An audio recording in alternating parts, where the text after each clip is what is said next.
In this whiteboard leadership moment, I want to talk about the effect of environment on learning. And when I say environment, I'm not talking about the room or the space, which is important, but I'm talking about this tension between grace and truth. A whole lot of people in the world are very grace-oriented and others are truth-oriented.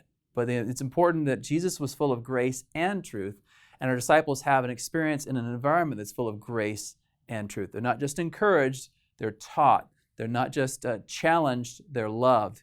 And so this tension is really, really important. Because here's what happens. If you have an environment that is low in grace and low in truth, then you have a bored bystander.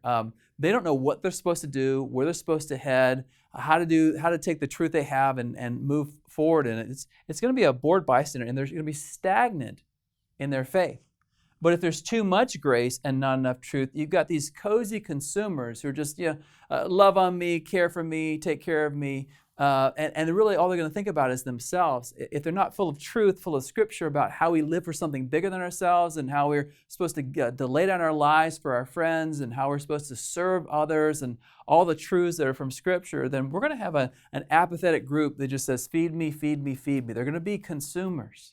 And then in this corner, conversely, if all they hear is truth, they're going to be guilt-ridden. They're going to be stressed. They're going to be overwhelmed workers. They have the truth. They know what they're supposed to do, but there's no encouragement. There's no grace. There's no mercy. There's no kindness. And it's just not a great environment just to be full of truth, but not to be full of grace. The best place to be is where Jesus was, full of grace and truth. And when you create an environment for people where they are encouraged in their faith, they're also informed in their faith, where they know the truth of Scripture and they have the grace to make mistakes as they move forward in their relationships and their responsibilities in their evangelism and establishing the faith and those kind of things. And what you have is you have dynamic disciples who are going to be growing for the rest of their lives. I encourage you to look at the environment of your teaching. Is it full of grace, full of truth, or full of both? And if so, you'll have dynamic disciples coming out of that group as you challenge them to walk with Christ